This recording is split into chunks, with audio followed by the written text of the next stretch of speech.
Hey everybody, it's Allie, and welcome to our Y&R chat for Sunday, January 8th. I'm feeling better.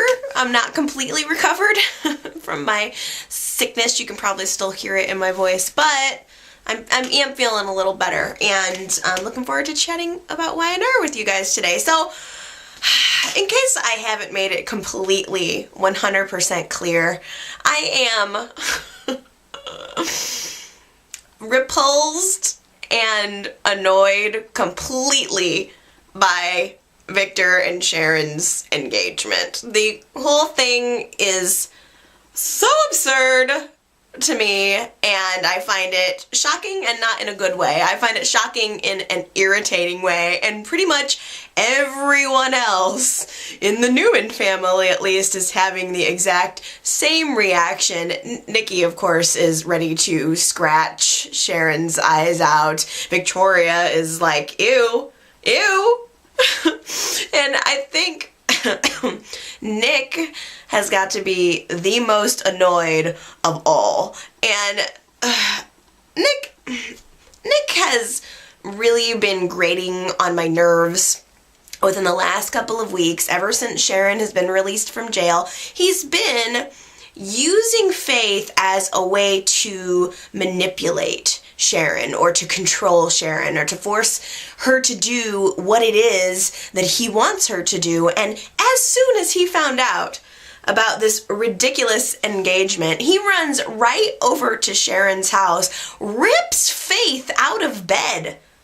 The kid is sleeping in bed. It's late at night. Nick rips the child out of bed, away from Sharon, and basically tells her, you're not going to see this kid, you're not going to see your child anymore.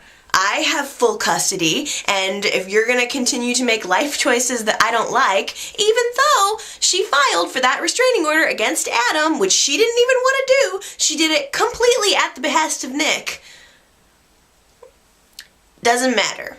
Nick has decided that now all of that is completely revoked, and he is going to take Faith away from her. And I was very disappointed with Nick for having that type of reaction, for refusing to communicate with Sharon, or maybe check in with her to see what the deal is, what's the real story here. Everybody in the whole family just blows up, doesn't really even choose to ask more questions. I mean, they all know in the bottom of their hearts that Victor didn't kill Diane, so he shouldn't be sitting in jail in the first place. And Nikki knows darn well that he's doing it that Victor's in jail because he loves her.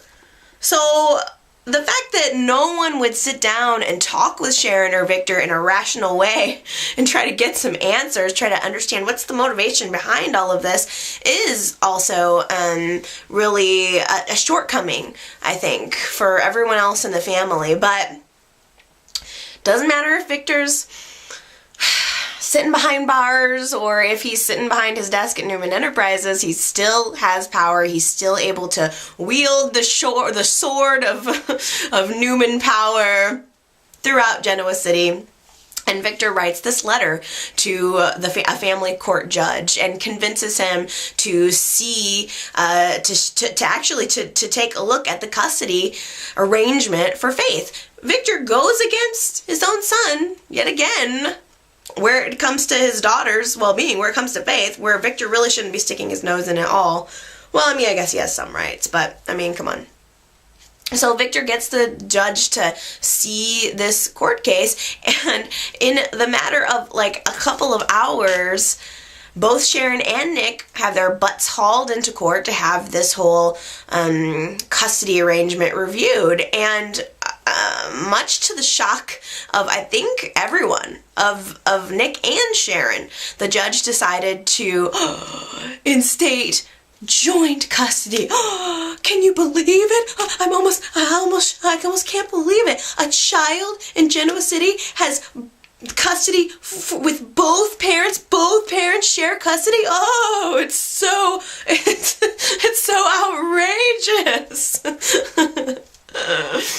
But again, very, very shocking. One thing, just on a side note, to say, argument process was very interesting. Michael is representing Sharon and Avery is representing Nick. It was just a strange little ironic moment where Avery had been spending months and months and months trying to get Sharon out of jail, arguing that she was this victim and trying to get everyone to see her as a really great mother. And now, a month later, after having dated Nick for a few weeks, Avery is arguing on the opposite side, trying to tell the judge that Sharon is an unstable person. So that was just a really interesting little courtroom dynamic that I noticed. But all in all, Sharon got her joint custody back, and to boot, the judge ordered that Sharon is able to have full custody of Faith while Nick and his lawyer, Michael, draw up the arrangement papers, like to decide on when everybody's going to get to see the kid and what the arrangement exactly is going to be. So Nick really had a very big slap in the face. And part of me thinks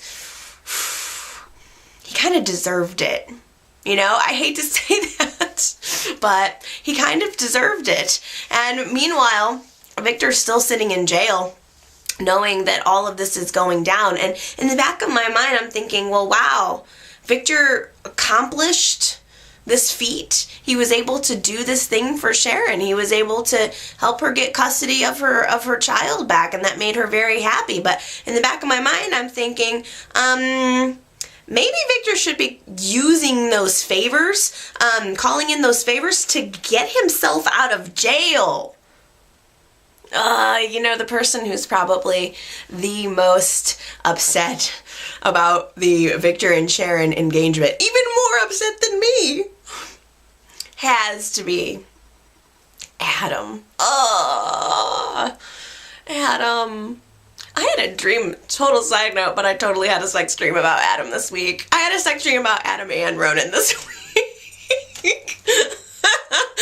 I shouldn't admit that, but I did. I've been dreaming about Lionel all week, which is really weird, but I really found the Ronan dream was funny because I found myself in this situation where I had to choose between Ronan and like some other guy, and I decided in my dream that I was gonna give it a twist. Like, it was so clear that I wanted Ronan, but in my dream I decided to give it a twist, and I decided to pick neither one of them. I'm such a soap opera viewer. Like, my brain operates as a soap opera viewer. I decided to shock myself in my dream. But the Adam dream I had, it was early in the week and I don't remember the specific details, but it was very satisfying.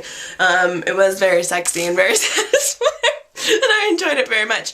But I think it's probably all stemming from the fact that I feel really bad for him right now, because at the beginning of the week, Adam gets all drunk. He has spent hours and hours at Jimmy's, like, slugging back shots, and he's just feeling really down on himself, just feeling really bad because he and Sharon had that, like, one last night together where they said goodbye, and, but also professed their love together. And so Adam's feeling like the only obstacle to him being with Sharon is Nick and this arrangement, with Faith. So Adam's like feeling that he wants to find some way to work it out with Sharon. So he goes to her house, even though she has this restraining order on him. And even though he promised he was going to stay away from her for her daughter's sake, he still goes to Sharon's house, and he's all slurring his words. And I have to say that Michael Mooney did such a good job, because just the way he was playing it, like, Adam looked like he had marbles in his mouth, or his lips felt big or something. Like, he just played it so well. Like, he really got into the whole drunk thing. I don't think we've ever seen Adam drunk like that before, but it really came off really well. I just thought Michael Mooney was brilliant in those scenes. But he goes to Sharon and he's telling her, he's pouring his heart out.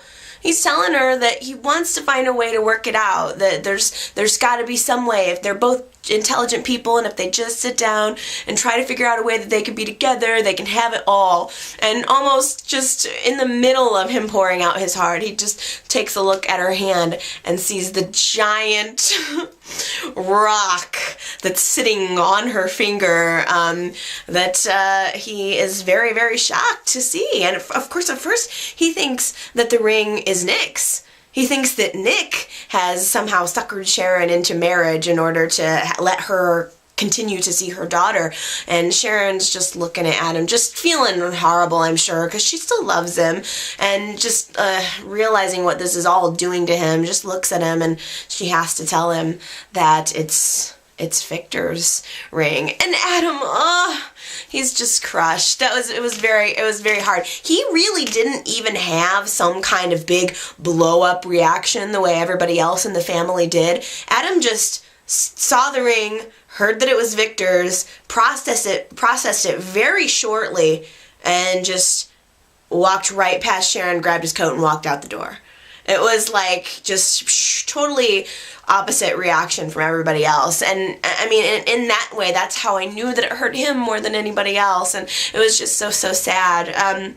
The next day, he was at the athletic club having another drink, a very early morning drink, when Nikki walks up to him at the bar. And Nikki and Adam have had a couple little exchanges this week that I thought have been entertaining. I mean, here Adam is sitting there drinking, where, and Nikki started poking at him. She's like, hey, a little hair of the dog, huh? Kind of giving him a little bit of crap for drinking so early in the morning. And Adam's like, hey, look who's talking. And they kind of, Nikki's like, touche. And they sort of just share this little moment. And they both realize that they're kind of in the same boat.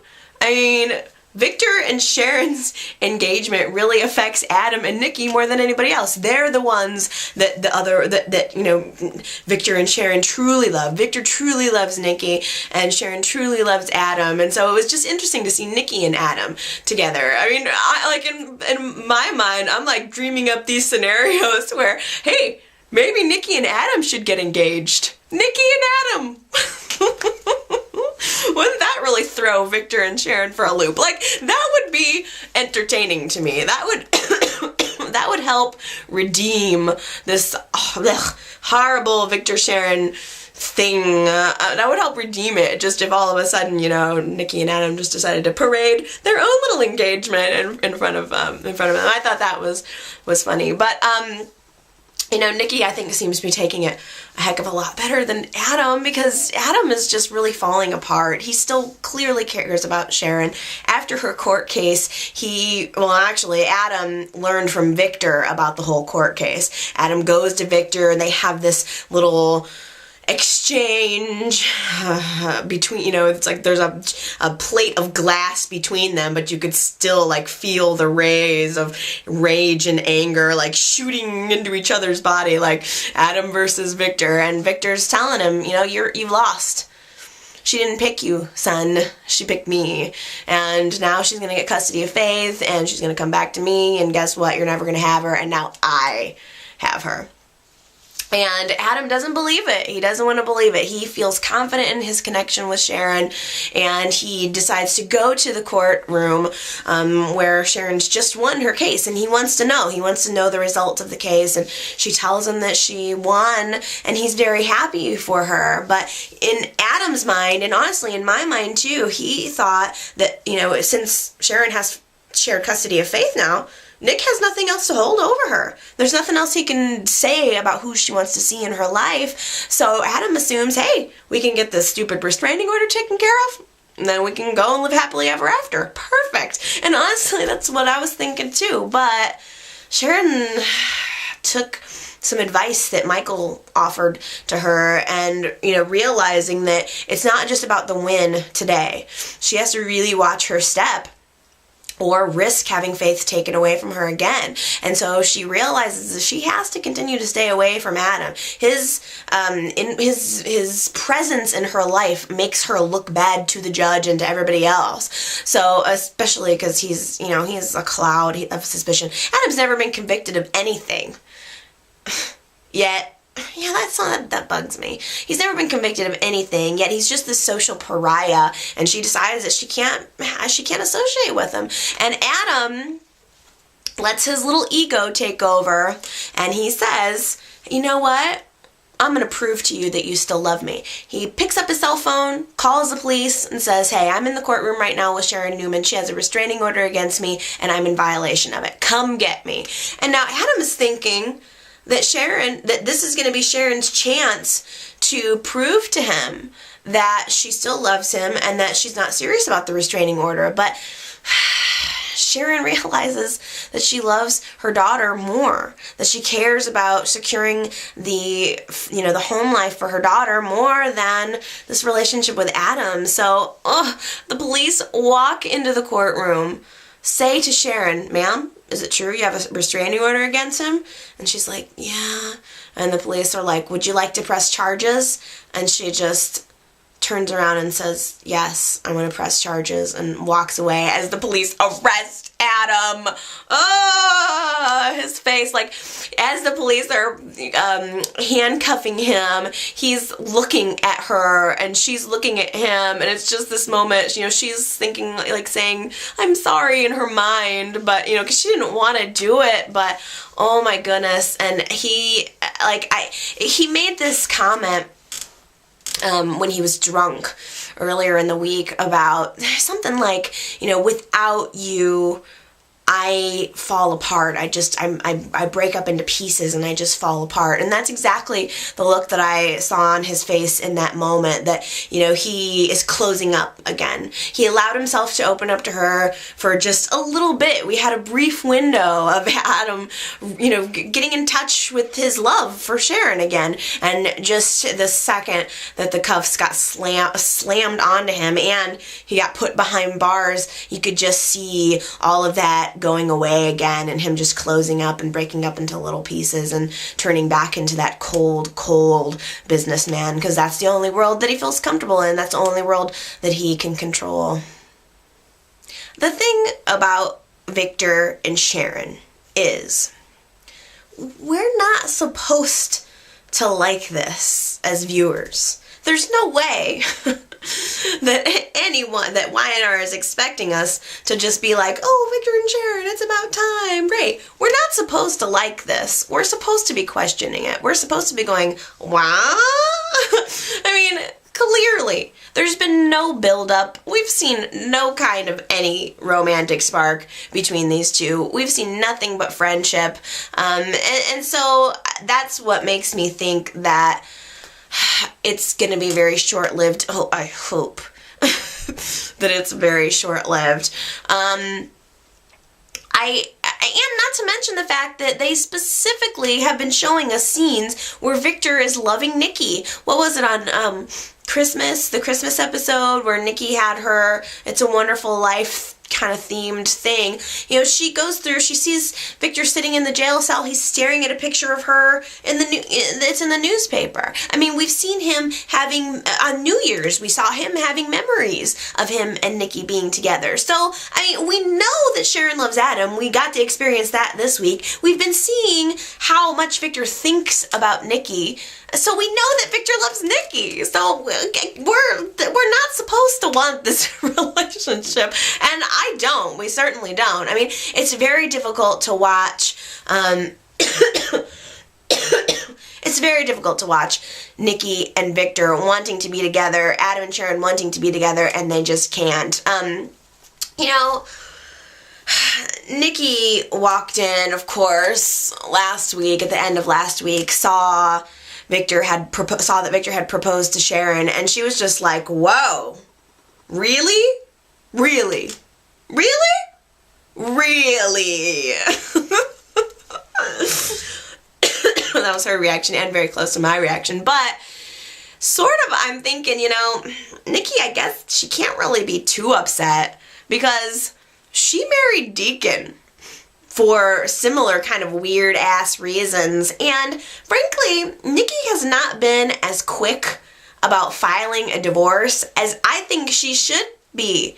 Even after she exposed him for the lies, exposed the whole blackmail and Victoria situation, why is Nikki still married to Deacon? Exactly. Help me clarify. Why is Nikki still even married to Deacon? I mean, she's clearly trying to get information out of him, but I don't know. I still would have filed those darn divorce papers. She's still pretending to be drunk, I think trying to lull him into a false sense of security so that she can get information out of him, but I would dump his ass so quick. Excuse me, I'm sorry. And, coupled with the fact that Victor keeps pushing Nikki away with one hand while pulling her close with the other. I mean, you can tell that it's not all one thing. He doesn't just want her to go away. I mean, it's sort of a mixed emotion. You can see that he's giving her mixed signals. The thing, though, that was really, really hard this week was as Nikki's standing there witnessing Victor and Sharon's little engagement, Victor says to Nikki, oh, this hurt so bad. He said to her something like, well, why wouldn't I want to marry Sharon? She's young and vibrant and beautiful.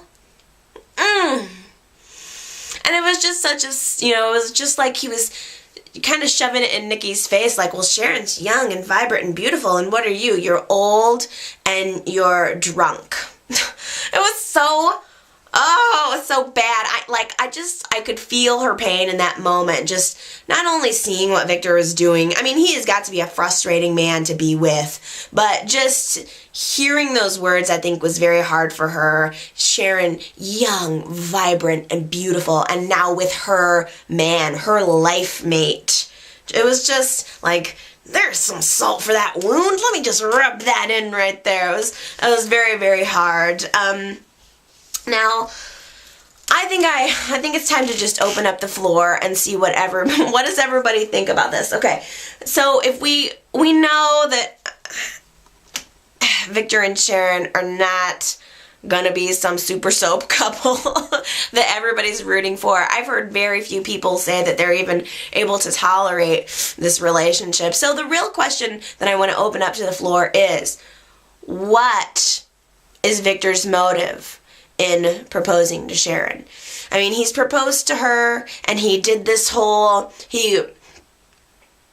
facilitated this whole custody situation in order to lull Sharon into a sense of security. Like, oh, well, Victor is able to give me things, to make my life better, to keep faith in my life. So clearly, I must be I must be needing to marry him. And at the very end of Friday's show, after winning the court battle, Sharon goes into Victor's cell and says, yes, I will marry you.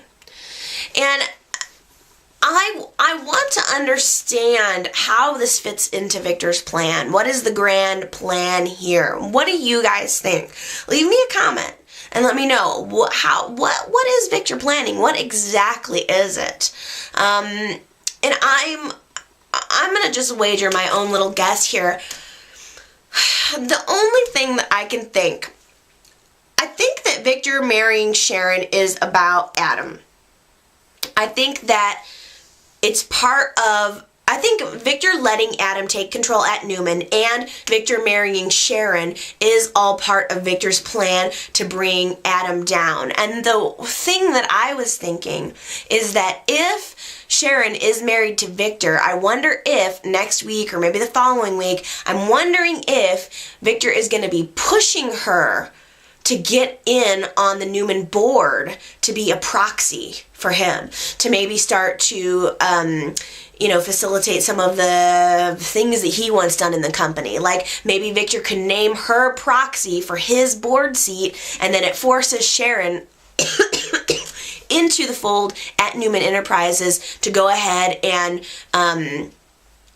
maybe cause Sharon and Adam to have to go head to head on some issues and therefore further fracturing their relationship. I mean, I think Victor wants to destroy everything that Adam has. I think Victor wants to destroy Adam's business credibility. I think Victor wants to destroy Adam's relationship with Sharon, and so I think that he would go to extreme lengths clearly to do that. My only remaining question is here, like, can't Sharon see that she's being manipulated? Well, now you didn't think that all of this stuff was gonna go down with Sharon and Sharon's life without Phyllis being right there to comment on it, did ya? Or more appropriately, to comment on it for the world to hear.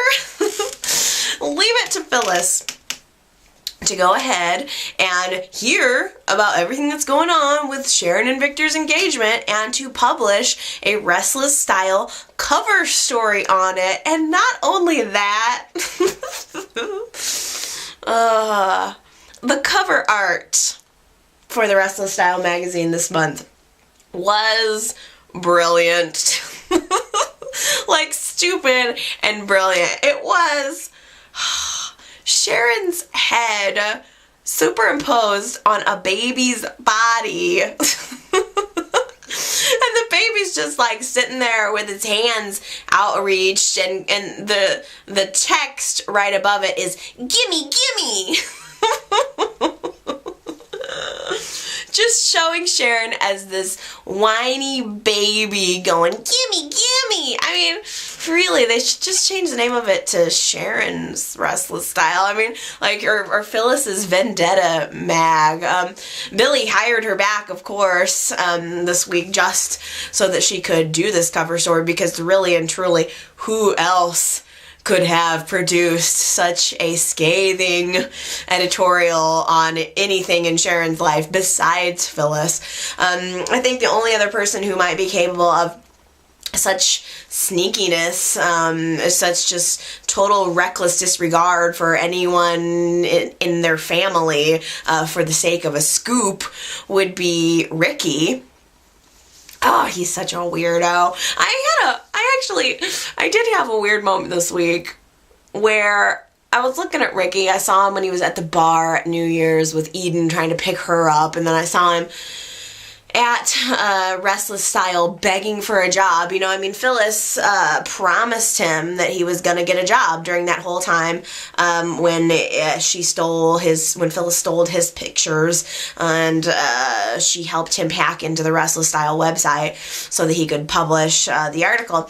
And he was, you know, now he's coming back for his favor. He wants a job at Restless Style. I'm sitting there and I'm looking at him, and I am thinking, like, he really repulses me. Like, his head is so big. His face is gigantic. Ricky's face is huge. His head and face is huge. And I find him repulsive. But I did have, like, one little moment. Only because, like, I remember and want to learn from my mistakes. Like, when Michael Mooney came onto the show, for instance, I thought he was disgusting. I was like, ew, this guy's not even attractive. I should just go back and find the clips of me bashing Michael Mooney like 2 years ago or however long it was. Now, flash forward to today, and I'm like having sex dreams about him. So I'm asking myself, I'm looking at Ricky and I'm going like, you know, is he repulsive or is he hot? You know, I had one little moment of like, well, maybe if his because it really is, it all boils down to personality for me.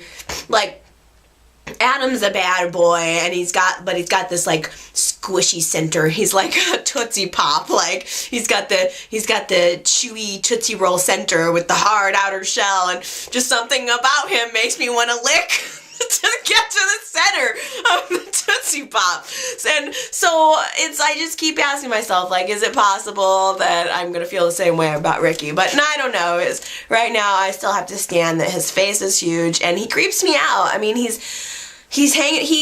quit his job working with Avery, telling her that he had a paying gig now, and he wasn't even going to work with her at all. She needed him, and he was like, no, thanks. And he did all of that before he even had a job lined up. So he's real cocky, he's real sure of himself, and I don't know, we'll just see. Maybe if he's got like a really great personality, I'll start to feel differently about him in the future. They seem to just be easing him in. YNR seems to be easing him into the storyline. We're not seeing a lot of him, but I'm sure that we'll get to see more and more of it as the storyline progresses. But speaking of Avery, after the whole New Year's incident where they're at Glowworm, Nick and Avery are sucking face, Ronan and Phyllis are sucking face over in the other corner, and Nick and Phyllis are still kind of just looking at each other, you know. I mean, it became clear, I think, to both Ronan and Avery that Nick and Phyllis are sort of using them, you know, that they still are into each other and that this is just kind of a rebound situation. Now, for Ronan, I'm surprised.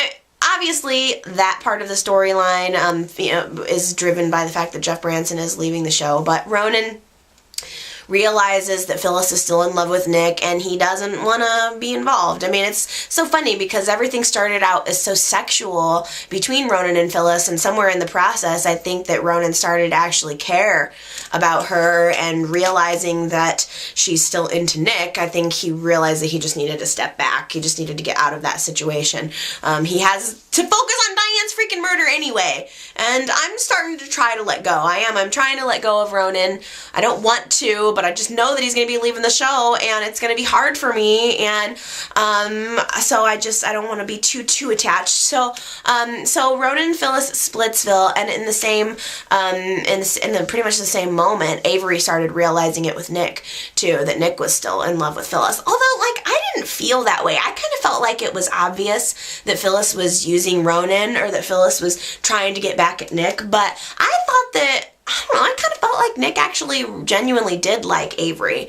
And we hadn't seen a whole lot of Nick and Avery recently, but I kind of felt like they actually did make kind of a good couple. So, I mean, because Avery's just this interesting cross between Sharon and Phyllis. She's not quite Phyllis, she's not quite Sharon, she's somewhere in the middle, and I just thought that she was a pretty good match for Nick. But now, Avery's not, broke it off with Nick. Ronan's broke it off with Phyllis, and Nick and Phyllis are back kind of together. I mean, Nick showed up at Phyllis's house on like New Year's Eve in the middle of the night, and they just got it on. I mean, the thing is about Nick and Phyllis, they've always been attracted to each other. Sex has never been a problem for them. They've always been able to kiss and make up. But it's sort of the same situation as it is with Billy and Victoria. Like, I feel like Nick and Phyllis don't really talk about what their problems are. And things may be all well and good for Nick and Phyllis while Nick's pissed off at Sharon, but I just wonder what happens as soon as, Nick starts to fall for Sharon again. I mean, like, it's just, ultimately, I think Nick is always going to love Sharon the most. I think that the fact that she's marrying Victor and Nick is having this huge explosive reaction just says it all. He doesn't like it when she doesn't do what he doesn't want her to do. Nick wants to control Sharon. He wants Sharon. He wants Sharon. And I think that he's always been physically attracted to Phyllis. And Nick and Phyllis have an awesome chemistry, but I just feel like there are underlying problems in that relationship that they never seem to want to address. But nonetheless, here we are back at square one. Nick and Phyllis. Yet again, it'll be good for some sex scenes, that's for sure.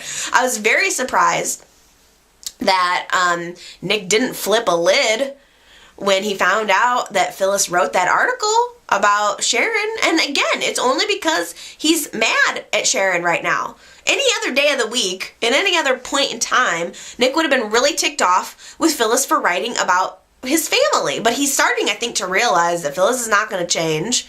The only problem is, I'm not so sure that Phyllis is at the same point. Is she ready to admit that Nick is never going to change either? And so enter onto the scene Chelsea. Myanmar's finest. What the heck was somebody like Chelsea doing in Myanmar anyway in the first place? So girl shows up on Billy and Victoria's doorstep not 10 minutes after they get home from their honeymoon, and she's there, and she has accusations that Billy forced himself on her and got her pregnant, just as we all knew was gonna happen. She shows up with a big old belly, and she's pregnant. and this is just going to cause more tension between Billy and Victoria. Victoria can't have children.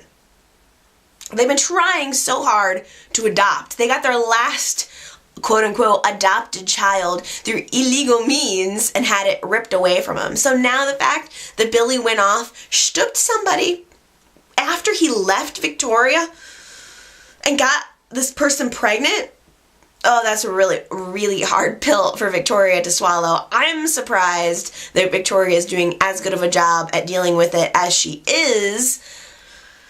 Frankly, I think that the only reason that Victoria is dealing with this as well as she is because there is this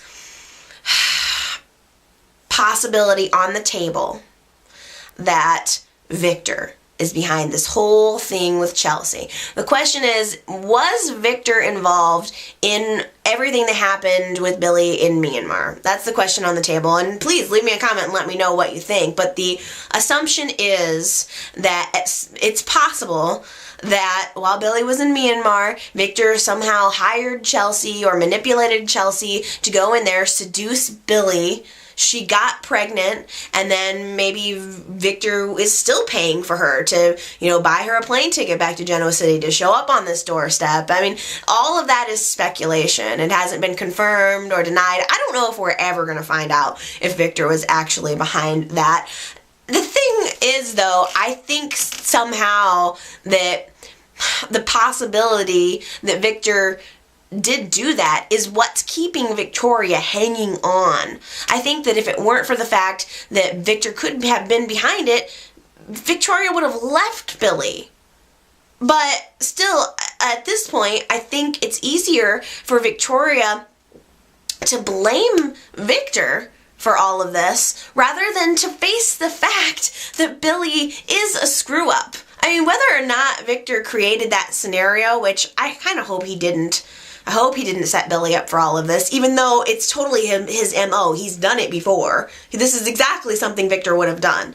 But Victor didn't force Billy to leave Victoria in the first place. He didn't force Billy to run away from his problems off to Asia. Victor didn't force Billy to have sex with this woman, unless, of course, the woman drugged him, which I find very difficult. Like, how much money would someone have to offer you to drug a guy, have sex with him, and get pregnant with his baby just to be part of somebody else's plan? Like, that seems... What kind of person would do that? I just cannot possibly imagine. But this Chelsea chick seems to be a real piece of work. She is. She's pissing me off, that's for sure. Like, she has no problem telling everybody why she's in town. There was a... Sorry. There was a scene at Jimmy's on New Year's Eve, and Lily and Kane, and Chloe and Daniel, and Billy and Victoria are all sitting, around, hanging around, having fun. And who walks into the bar but Chelsea? And, of course, Kane sees her, and he's like, hey, I've seen you before. Which, by the way, blows my theory that she's actually Kane's sister. Darn, that would have been so good.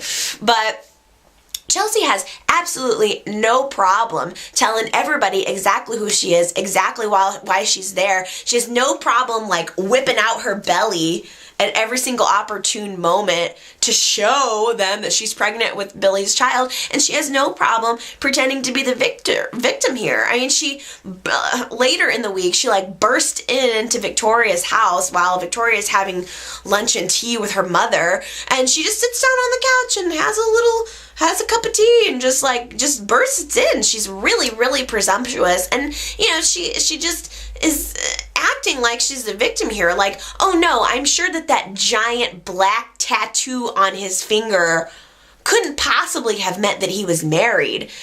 Chelsea acts like she's the victim.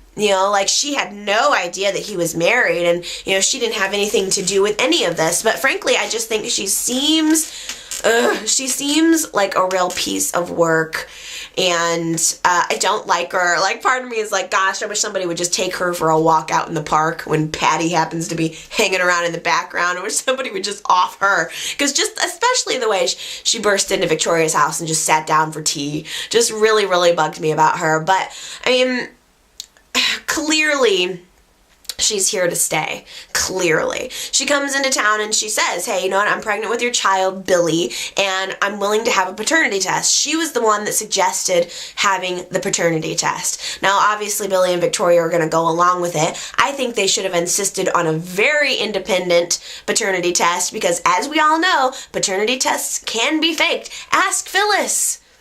Phyllis faked one. Paternity tests are so easy to be faked. So, I mean, I just feel like, you know,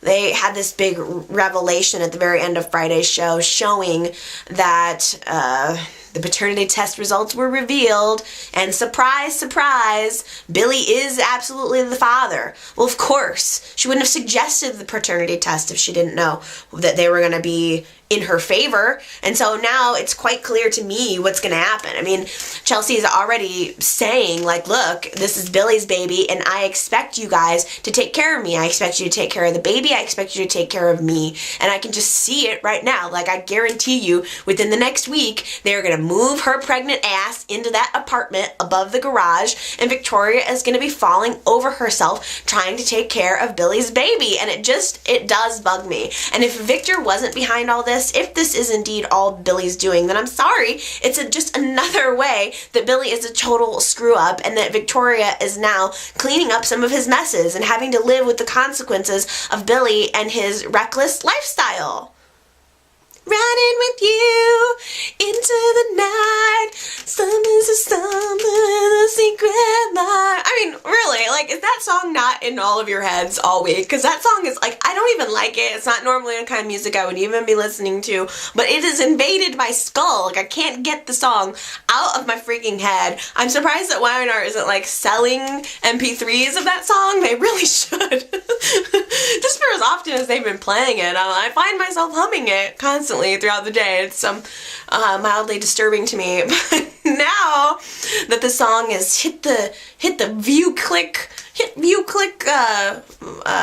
the Genoa City's version of YouTube, Angelina has become a star, and she has all kinds of fans commenting on her videos. And she wants to get the attention now. She's releasing secret videos of herself while she's holed up in this hotel room with Kevin. And she finally realizes that, well, as much as she really likes Kevin, I think she really likes herself more and is really way more impressed with the idea that she could be a star. So she decides to stop the ruse, the whole Carmine ruse, and she tells Kevin that, voila, it's safe to go back to Genoa City. And Kevin's like, yay, finally. Of course, Angelo has found out at just about the same time that Angelina is not where she said she was going to be. She's with Kevin, and Angelo is not happy about it, so he's looking for some retaliation on Kevin. But, you know, in the meantime, they're both kind of feeling like the coast is clear to go back to Genoa City. Kevin is thrilled to possibly be able to go back, at the possibility of going back to Chloe and explaining to her the whole situation, which is ridiculous. He shouldn't have lied to her in the first place. I said it on the day that he left her at the wedding. He shouldn't have lied to her in the first place. Why? What was the point? He could have run away with Angelina, and this whole thing could have happened without him having to lie to Chloe. He didn't have to make her think that he didn't love her anymore, or that he was not sure about the relationship. That was totally unnecessary. But if he thinks he's just going to walk right back on into her life, he's got another thing coming. I really hope that she doesn't forgive him, frankly. I mean, they're fine as friends, but I really hope that she doesn't just take him right back, because while Angelina and Kevin are in this hotel room, Angelina decided to make a little sneak video, and in order to kind of get in touch with her Gaga vibe, she grabs Kevin's scarf, which is sitting on the bed, and she wraps it around her head, and she releases this little video. And as everyone in Genoa City starts to watch what she's uploaded, Chloe realizes that that's Kevin's scarf, and starts putting two and two together that he's with Angelina. And she just gets real raw. It's New Year's Eve. She realized she's been stood up at the altar. She should be on her honeymoon right now. And instead, she's like drowning her sorrows in cheap beer at Jimmy's and just feeling like all men suck, and she's just really down in the dumps. Although I would think that realizing that Kevin was with Angelina should be more of like a sign to her that something was wrong. I mean, like, remember when Jana kidnapped Kevin? Chloe had these really great instincts for trying to find Kevin. Why is it that now she's not putting two and two together? I mean, for as committed as Kevin has been to this relationship, she should, and as ridiculous as Angelina is, I mean, Chloe would have to be pretty insecure to not kind of realize that something's up here. Like, I feel like Chloe she should know better than to even think that Kevin was like romantically involved with Angelina. That's just kind of ridiculous. I mean, she knows that Kevin sees Angelina as nothing but a nag, so it's just shocking to me, but it doesn't matter because she's just drunk and sad. And Daniel is like, he's becoming everybody's like gay best friend at this point. I'm really sorry for him. But basically Daniel's new role is to be there for the girls when their boyfriends screw him over. I mean, he did it with Lily. Like the whole time that Lily was sad over Kane, Daniel was there being the best friend. And now all of a sudden that Kevin has screwed Chloe over, Daniel's hanging out in the wings, like trying to be there to support. He totally is the gay best friend at this point. And it really, really is ticking Eden off. You know, for as much as Eden, when she slept with Daniel and then insisted that it was just a casual thing. Just a casual thing. It doesn't have to be anything serious. And now all of a sudden that she's seeing Daniel pay all this attention to Chloe, she's getting jealous. I mean, I knew that right off the bat. I called that on day one. Casual thing, my ass, I believe was my exact quote. Like, the girl has had eyes on Daniel for weeks, and she doesn't like it that he's paying attention to Chloe over her. And, I mean, yeah, Daniel is being a little bit blind. He is kind of blowing Eden off. He should probably be a little bit more attentive to a girl that he's sleeping with. But, I mean, at the same time, Eden is not communicating truthfully with him. And, Chloe, in this really drunk and irritated state, kind of ends up mistaking Daniel's helpfulness, friendliness, supportiveness for something more. And I think she's just like wanting to feel loved, and I think she's wanting to feel good and secure again. And Daniel offers to take her home or get her a cab or whatever because she's drunk. And as they're sitting outside of Jimmy's, Chloe leans in and gives Daniel a smooch.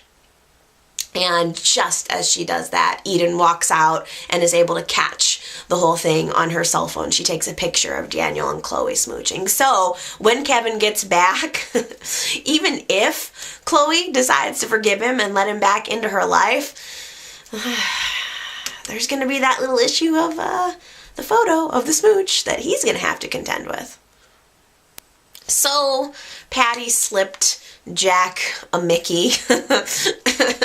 Well, she meant to actually slip something into Genevieve's drink, but Jack ended up sucking back that glass of champagne by accident. But it all worked out to Patty's favor because she managed to work it into a way to get herself into Jack's house as he's passed out all drunk. She manages to work her way into the bedroom and just lays down on the pillow next to him for a little while. It's getting to be so ridiculous. Like, Jack even had this moment where he comes out of this drugged stupor and realizes that it's Patty laying right next to him. And then when he wakes up, the freaking cat, Dave the cat, is lying there next to him. So, like, for as much as Jack is having contact with Myrna and her freaking veil, I mean, you know, and then having these dreams about Patty, you'd think that he would be putting two and two together by now. I mean, Patty looks the same. She looks exactly the same. She's got the same body type. She's got the same voice. This whole thing is just making Jack look like a fool. And Genevieve is just being so overly nice to who she thinks is her housekeeper, who she thinks is her favorite employee. She wants to be like, Genevieve feels guilty that her relationship and war with Colin caused Myrna to get scarred and to become afraid and become reclusive. And so she's being overly nice to her. And at the same time, Patty/Myrna is trying to kill her. She's trying to kill Genevieve. I mean, Patty loosened up a piece of carpet this week and was hoping that Genevieve would just fall and break her neck. I mean, Patty is not going to let Genevieve and Jack just get married. She's not going to go down without a fight. Yet, Genevieve's starting to get wise. The drugged drink, the loose carpet, she had the alarm system gone off, which Patty just lied about. But Genevieve's putting pieces together, realizes that something is amiss. The only problem is she thinks it's Colin coming back, from Australia, doing things from jail to try to have a hit out on her, when in fact it's still Patty. Jack kind of agrees. And he decides that he wants Genevieve to move in with him. He doesn't feel like she's safe in her house anymore, so he wants her to just move in with him. And at the same time, Jack decides to hire Ronan to try to find out what's going on. Ronan was involved with this whole case with Colin, and so Jack thinks that maybe Ronan might be of some help. Maybe Ronan can catch Colin or catch something, catch someone in the act. What I think he's not ready for is the fact that he's going to be catching Patty in the act. And it's just becoming really, really clear that the two main suspects for Diane's murder, it's getting boiled down to Patty or Deacon, or maybe Patty and Deacon. Maybe it was a combination of things. But now that Ronan is spending a little less time in the bedroom and a little bit more time on the beat, I think that he's going to start to put together the pieces sooner or later that this Myrna character is not who she says she is. Okay. Oh my goodness. My voice is all crackly. I can't believe I did it. I finished a video. I feel icky still. I really do. I've been sick since like Christmas. And it's still bad. Like the cough is just hanging on. I don't know. I'm afraid that it's just gonna keep hanging on. It just feels sick still. But talking about Myrna makes me feel better. I do feel better getting back into my routine and getting dressed and talking and all that stuff. So thank you. You guys are a big part of my recovery. And thank you for all of the well wishes and get well soon messages. I totally appreciate that. I really hope I continue to get more well soon so that I can come back and keep chatting with the show about with you live and in person. Oh my goodness. So it's, I think, time for you guys to leave me some thoughts. Tell me what you're thinking about all of this. I mean, to me, it feels like the main storylines are all revolving around Sharon right now, but I mean, maybe I'm so focused on that I'm missing some other things. So please give me your perspective. Like, what are the main storylines that you're focused in on right now? Do you have any thoughts, comments, opinions, predictions, whatever it is? Just leave me a comment down here in the text box below and let me know what you're thinking. I always love reading them, always love responding and engaging with you guys. It really means a lot to me. And if you guys are involved in any other YNR communities, if you are on Twitter or Facebook and you like to chat with any other communities about the show, please feel free to post the link to this video. Put it on your Twitter page, put it on your Facebook page. All of that really makes a difference in just finding nice people who can continue to chat with us, and all of that adds to my viewing experience, and I hope that it'll help me to continue to make interesting, engaging videos, and hopefully it would add to your experience too. So please do help me spread the word about these videos. That helps out a lot and makes me happy. Okay, so that's gonna be it for me for this week, but I'm gonna be back next time. We'll see where we are next week with all of the drama, and I'll be back to chat about it with you then. Okay, you guys, have an awesome week, and I love ya, and I'll see you next time. Bye!